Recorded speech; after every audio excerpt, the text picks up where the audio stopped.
Hi, this is Alex from phpacademy.org, back with another video for the new Boston. Now in this tutorial we're going to be talking about error reporting, and I'm going to be speaking a bit why error reporting is important during development, and then again why it's important to turn it off when you're not developing and when you're releasing software, or releasing code rather, onto a public web server for public use. Now let's take a look at what error reporting is. Now if I was to create a PHP document, and I've got my PHP tags here, and I was to say write in some invalid code. So what I'm going to do is I'm going to create a variable, and I'm going to make this equal to Alex, but I'm missing out the line terminator, which is a semicolon. So I'm missing that out on purpose. Now at the moment my error reporting is turned off.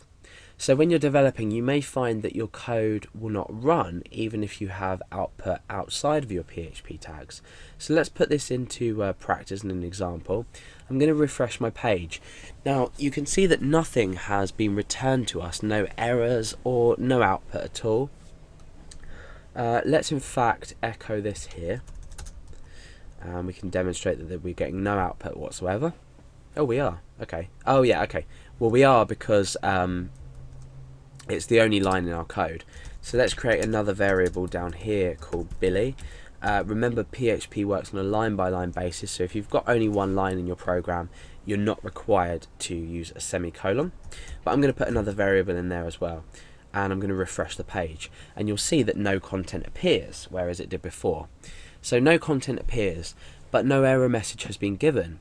So we need to turn error reporting on to our select value of error reporting, our select, how can I say,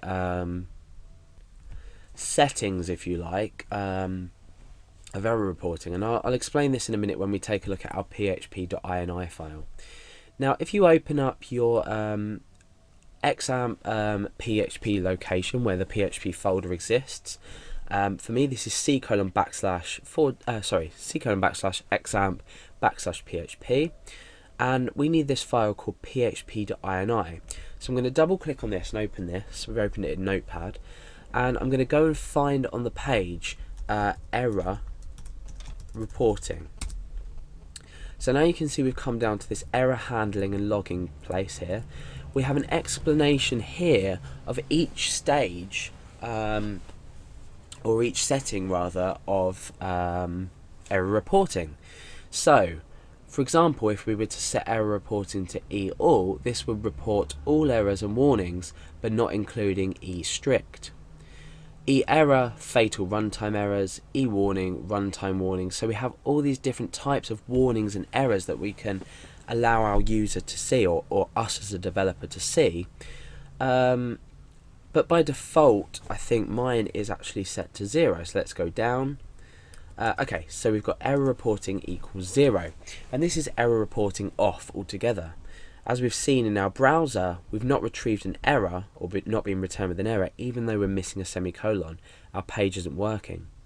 Now, it's also great to note that if we were to have outside content, outside of our PHP tags, this is also not going to be displayed.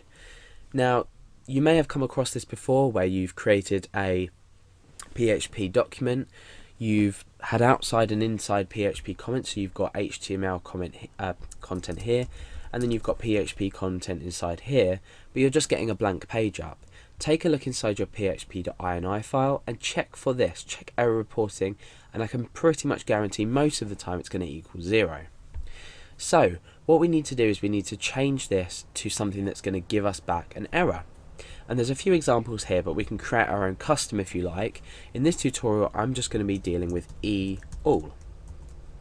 So you can say E_all. Now, bear in mind this doesn't equal E_strict, so we'll have a look at that in just a moment.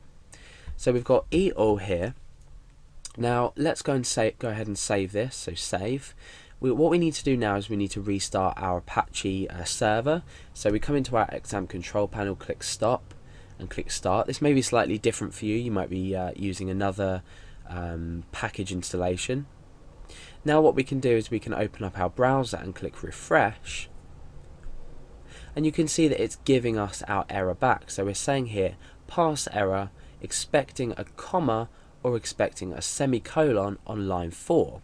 So what we can do now is go over to line 4, and you might think, well, I've got a semicolon on line 4, but in actual fact it's referring to the end of this line, meaning it's expected either here, or in terms of reading it, it's expected here. So when we fix this and we refresh, you can see that it's working fine. So we've got our outside content and our inside content.